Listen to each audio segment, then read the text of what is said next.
action. Hello, everyone. This is Dr. Mike Chu, a physical therapist and a certified dementia practitioner. And today, we are going to post this on our Misunderstanding Dementia page and also on our Alzheimer's and Dementia support group. Today, we've got a special guest. We've got two occupational therapists, awesome occupational therapists, Terri Cassidy and Kathryn Seibert. Is that how you pronounce it, Kathryn? Yeah. But they are both occupational therapists. And you know what? Their specialty is actually driver rehabilitation specialists. They are both certified driver rehabilitation specialists. And if you are having a loved ones that are wanting to drive or still wanting to drive or having difficulty driving, this ladies here they're going to help us out how to figure out how to take care of your loved ones if they still really need to drive or not. So again, thank you very much, Terri and Kathryn. Appreciate you for having coming over. And yeah, did I miss anything? Can you introduce yourself again too? I think, yeah, thank you. That's awesome. Kathryn and I work for a company that's called Health Promotion Partners. We do the Fitness to Drive program. So we do a lot with older driver evaluations. Oh, wow. So first of all, where are you guys located? I mean, what city and state? So we are in Colorado Springs, Colorado, which is about 60 miles south of Denver. And we are the only driver rehabilitation program south of Denver. So we serve kind of all of southern Colorado. There are only a handful of driver rehab specialists in Colorado, and there really aren't even that many throughout the country. And with the aging population that we're seeing, we just really feel strongly that this is a great opportunity, especially for OTs, but other rehab professionals as well, to use their skills in kind of this niche market. So basically, my next question is, we're going to be putting this up on that Alzheimer's and Dementia support group that we have. So how would we know if a patient really needs to still drive or not? I mean, I know that's your specialty. So how would you know? Well, when we're talking about the dementia patient, first of all, we kind of know, and research tells us, anybody with moderate to severe dementia probably shouldn't be driving.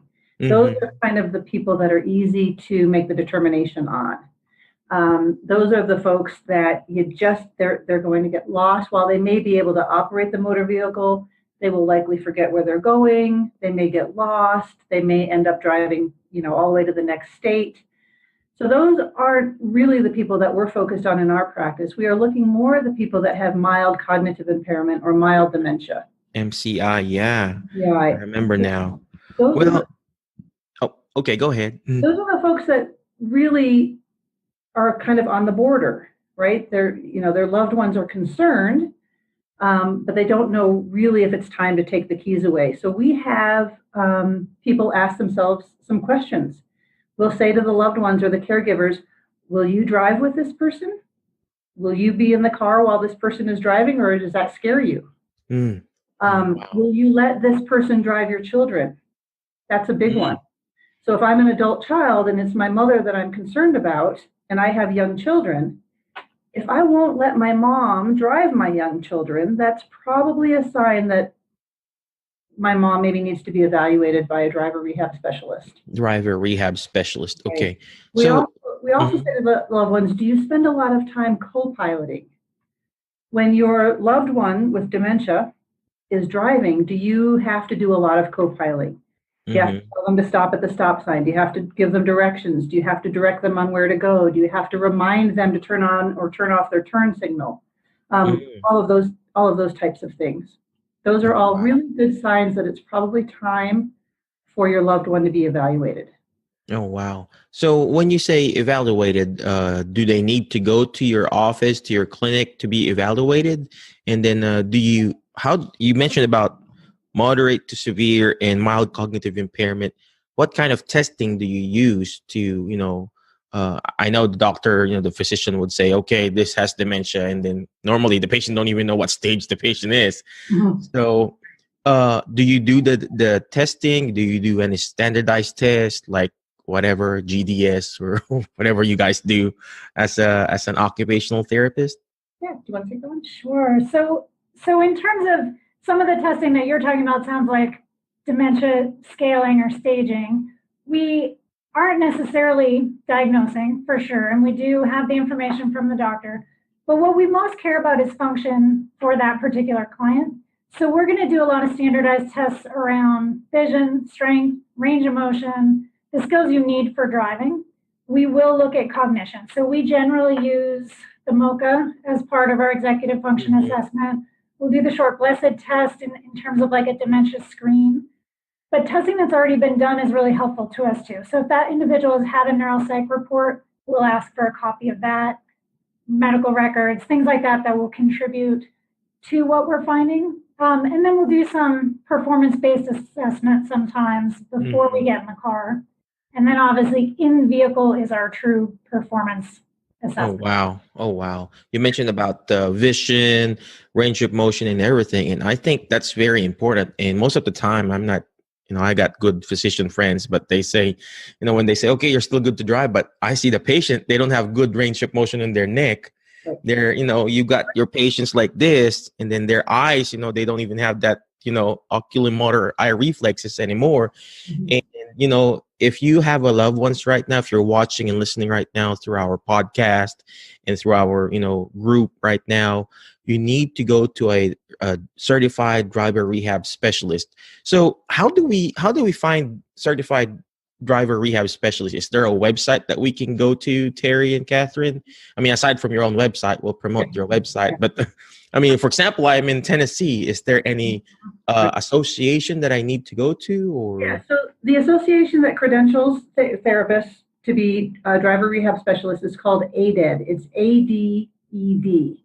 ADED. Yeah, the acronym doesn't necessarily fit, but it's ADED.net. AED.net. And there you can search for either a driver rehabilitation specialist or a certified driver rehabilitation specialist in your state. There's a provider search, and you can go in and search for somebody that's near you. Enter your city, state, and zip code, and they will come up with some resources for you. Wow. There's also another directory on the American Occupational Therapy Association. So on AOTA's website, they have a OTs who focus on driving. They have a directory as well.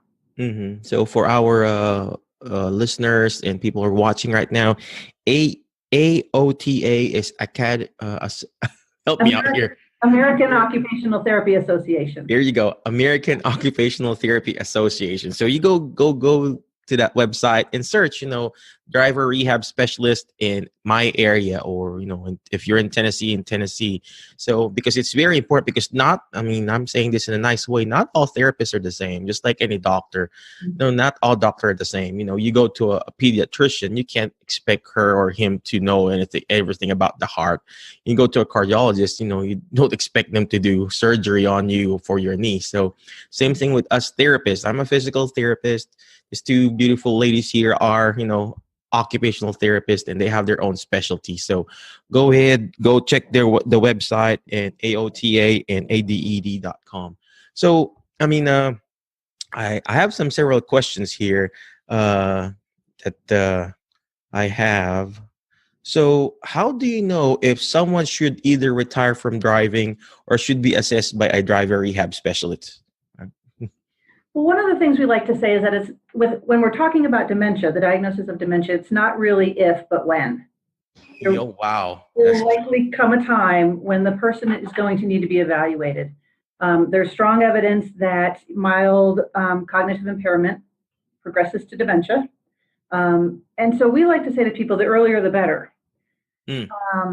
Again, we also tell loved ones to ask yourself the questions that we talked about earlier. Will you drive with this person? Do you co-pilot? Would you let this person drive your children?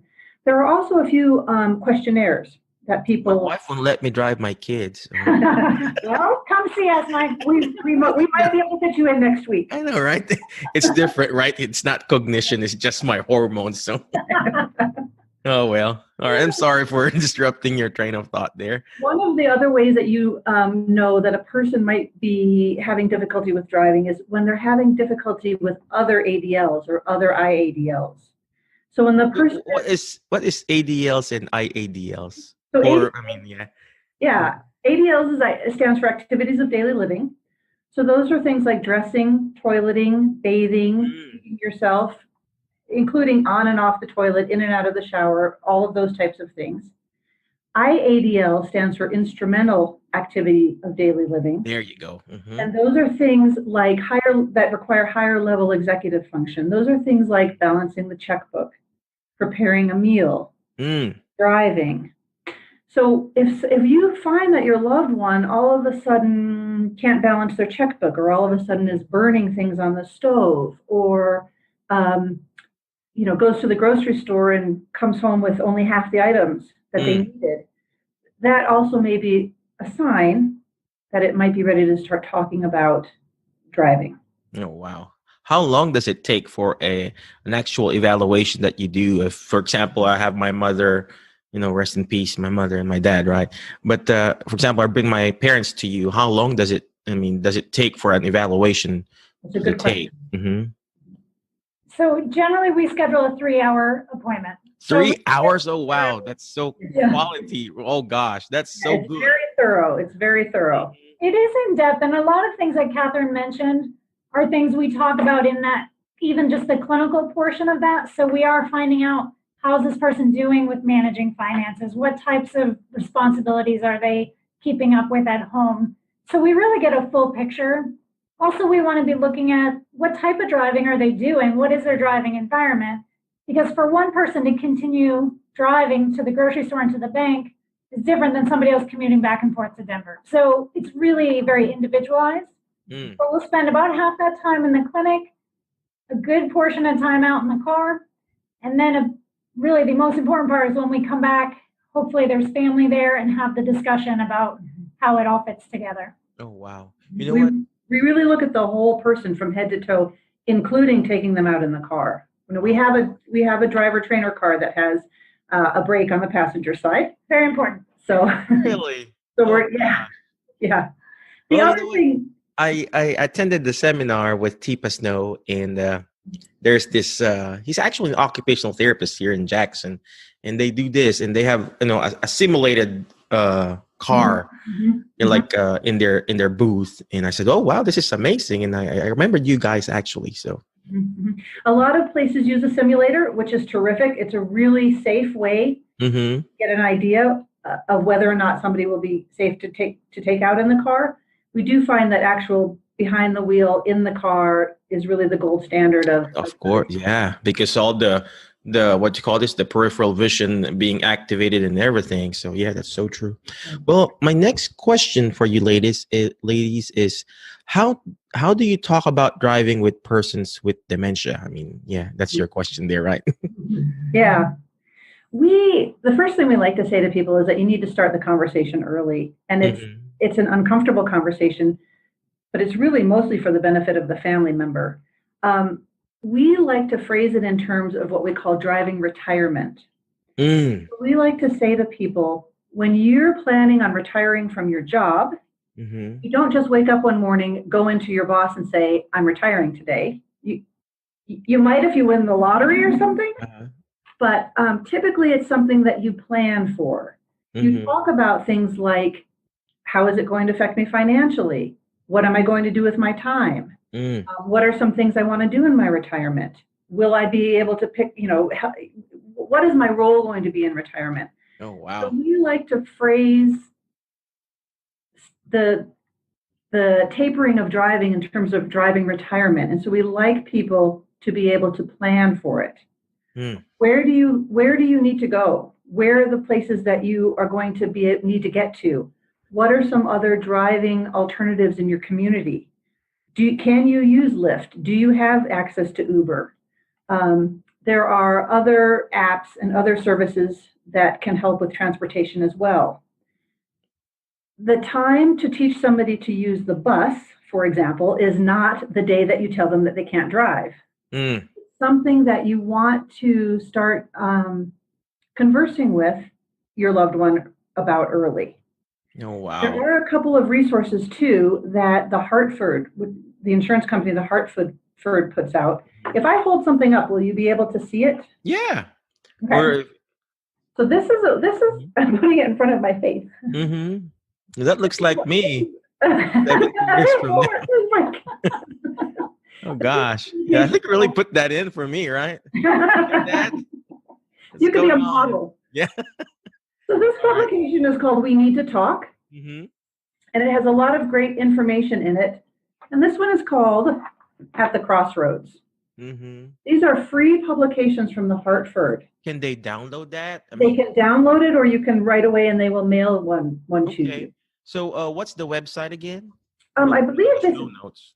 these are, yeah, we can send it to you, We'll too. put links for these in the show notes. Okay, so yeah, so for those people who are watching right now, we're gonna put it on our blog post, and that way you can download a copy, or actually send them an email or a letter, and they will send you that information too. Am I correct? Right. Terri Yes. Cassidy? Yeah, they would. Mhm. The other thing, And it's free, right? yes, these are free. Good. Starting these conversations early is really important. Mm-hmm.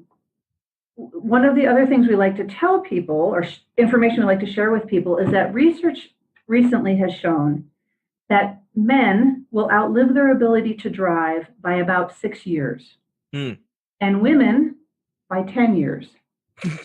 So we all are going to need to figure out alternate ways of transportation in our golden years. You know what? That's so true. I mean, Yeah.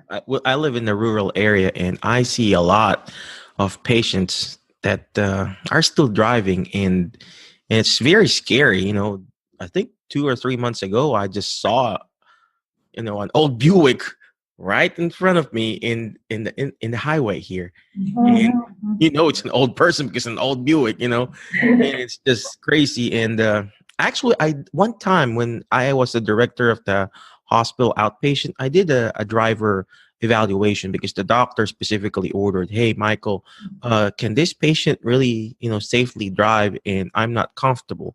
And I said, "Well, let me do, an evaluation." So part of the goal is to get in and out of the car, to be able to get their walker out of their, the trunk or the back, Sure. the back of their seat and stuff like that. And we were able to do that, but it's just hard to really talk to the family, an actual patient, to tell them, "Hey, you can't drive anymore." So how do you, I guess my question is, how do you tell them, especially they got dementia, how do you tell them, "Hey, Dad, hey, Mom, I know you need to titrate, I know you need to start early, but what if it's too late already? They're in that moderate stage, and they still want to drive. Functionally, they can still stand up and walk, and they need to go drive. How do you tell that to your loved ones?" Yeah, and I would just say sometimes that's the main reason people call us, is to have like a third party involved, so that we can be the ones who initiate that conversation. Or sometimes it's easier to have that conversation when there's been some testing and some objective data to back it up. So sometimes the family is aware that it's time for this person to stop, but they need a little support in that process. And we'll say we'll be the bad guy, or we will take that on, because it's a lot easier than when it's your own family member. Being But the I bad think, guy. well, a couple of things. Even with us, it's not always pretty. So there's definitely that there. And then families are, the dynamics of different families vary so much. I bet you got this family members like, "Yeah, I told you so. You don't do the driving." And you got this family members like, "Oh no, Daddy's okay." So I bet you. Sometimes both of those people are in the same family. So you have one person who's saying, I told you that Grandma should not be driving. And the other person is saying, if Grandma can't drive, who's going to pick my kids up after school? Mm-hmm. Right? I mean, there's a lot of family dynamics that go on there, and it can be very touchy.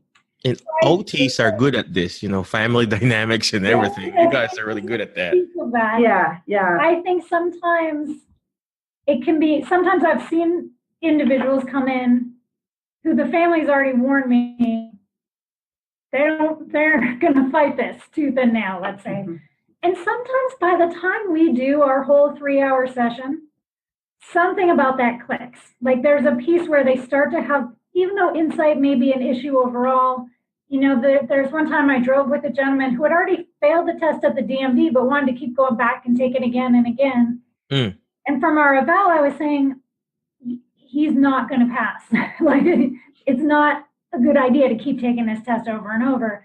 But by the time we were finished together, he was more like, I just need someone to drive me to the nursing home to visit my wife. That's it. Yeah. Ultimately, as OTs, we want to get down to what's important to you. Driving right now is a barrier, but how can we still get you to those things that are important? And that's where trying to problem solve with the family. Sometimes that individual can be on board with that, and sometimes it's not. And sometimes people can be approved to drive under certain restrictions, right? Sometimes it's a 5-mile radius from their house only during the daytime, for example, and not in bad weather or things like that. I mean, it can be graded. That's me with my wife. So go away or just within reason. Yeah. One thing I will say for pretty much anybody we see with a diagnosis of dementia, if they pass, and it definitely happens that they pass, we don't mean to come across that everybody fails our test. There's times when there's parts that we do in the clinic that don't look very good, but then there's so much muscle memory, there's so much routine with driving that they're able to compensate for quite a while. But our recommendation and kind of American Academy of Neurology recommendation is to be retested. So we would say come back, let's say somebody does pass, come back in a year, or if the family and doctor is noticing functional changes before then, come back. Okay. Oh, wow. All right. I guess my next question is, all right, so it's a 3-hour evaluation, and I wanted to bring my loved ones to you. How much does it cost me? Does my insurance will pay for that? Will Medicare pay for it? Private insurance, or is it cash pay, or what? How does this work? Well, believe it or not, Medicare does not think driving is a medical necessity. I know it's shocking, but this is not a covered service. So we are a private pay company, and our 3-hour evaluation is $385. It's not bad. No, right. I would say across the country, the range is somewhere between 3 and 5. 3 and 500. Tell people, when you take into consideration the cost of an accident, or the cost of repairing your car when even something minor, even do something minor, even a fender bender is going to cost you $1,000 to fix your car, or the cost of your insurance that's going to go up. All of those things, when you take all of that into account, we think it's a reasonable price to ask. And I think peace of mind is the main thing that families leave with. Right. You cannot pay the peace of mind. I mean, I would, I know 385 is 385, but if you're going to do this for your loved ones, so this is for the people who are watching and listening right now. If you're really concerned on what's going on with your loved ones, whether they got dementia, Alzheimer's, stroke, or whatever, when they hit, the age of what you call geriatric age, which is obviously 65 and above, I would recommend an actual driver rehab evaluation. Why? Because when you hit that age, your cognition slows down, your reflexes slows down, your eye movement slows down, and it really affects your ability to be driving safely. Actually, I don't know if there's a law that needs to be done. I think, when the patient hits 65, I think they need to go back to DMV and have an actual checkup, because normally it's like, how many years do you get your license renewed? It varies. Colorado is 5. Every 5 years. Every 5 years. Yeah. I'm not a citizen. That's why I have to renew it every 2 years. So, but, I think they need to do that, going back. Remember when you go to DMV, you go and have your eyes checked and everything like that. If I put my eyeglasses, I feel that. And they need to do that. So I think you guys are doing a good job providing a very good service for your community. And thank you very much, Terri and Kathryn. So yes, you're very welcome. Before I let you go, how can we reach you? What is your website? What's your email? I mean, what else? Last tip that we can get from you guys. I mean, you got two OTs here, awesome OTs, occupational therapists, and we want to squeeze your brain out and provide valuable information to our friends and members in our group. So, well, the best way to reach us is through our website. So it's www.healthpromotionpartners.com. okay, we'll post that on the show notes too. Thank you. And then our emails are our first name and then Health Promotion Partners. But there's links to all that on the website. Okay. So you are based in Colorado, and then healthpromotionpartners.com. And then again, thank you very much, Terri and Kathryn. Any last tip for our caregivers who are taking care of their loved ones? I would just say hang in there and reach out for help. It can be a daunting task, and if you are concerned, you probably have reason to be concerned. And we are here to help, as well as other driver rehab specialists across the country. That's what we're here for. Awesome. Do you also have your own Facebook group that they can go to, like a drive? Health Promotion Partners has a Facebook page. Our company is called Health Promotion Partners, and the driver rehab program is called Fitness to Drive. Fitness to Drive. Okay. All right. So is there an online thing that they can reach out to you to, or do they really message us through Facebook if they wanted to? Awesome. All right. Well, again, thank you very much. So if you guys are watching, listening right now, and you really feel like, that your loved ones needs to be evaluated, well, you're here. You're in this group right now, Alzheimer's and Dementia Support Group. You need support. Reach out to Terri and Kathryn, healthpromotionspartners.com. We're going to put the show notes, show links, and everything like that. Reach out to them, pick their brain. You don't have to pay the $385 immediately. Talk to them first. And then if you really need that evaluation, go ahead. It's worth every single penny. You know why? I know some therapists, they charge $300, $400 for a 1 hour treatment. This is 3 hours full driver's evaluation. And I think it's going to be worth it, especially if you are taking care of your patients who have dementia. Again, thank you, Terri. Thank you, Kathryn. Appreciate it. I hope you have a good day, and I will see you around. All right. Always remember the word fast before you go. I have this last spiel, right? The word fast. F-A-S-T, my friends. F-A-S-T. F is like our Facebook page. Subscribe to our page, Misunderstanding Dementia. Subscribe to Terri and Kathryn's page, because the more likes, the better. And also we get to communicate with each other. And letter A. Take action. All these videos, all this interview that we're doing, it's not going to do me good. It's not going to do Terri and Kathryn good if you don't take action on it. Take action. Talk to them. Reach out to them. All right. Letter S. Share this page, share this video, share this podcast or whatever we're posting this, because the more shares, the better, because it may not be applicable to you, but it could be applicable to somebody else, your neighbor or whatever. Right. And last but not the least, letter T, teach it. Teach this, teach the information that you've learned, because Terri and Kathryn, they're teaching it. If you learn and teach it, you're going to be able to understand it, because when you hear it, you forget. When you see it, you remember. But when you actually teach it, you understand it more. And that's what Terri and Kathryn is doing. They understand this because they're teaching it. All right. Have a great day. God bless you. And I'll see you around. Bye-bye. Bye-bye. Thank you. Thank you, Kathryn. So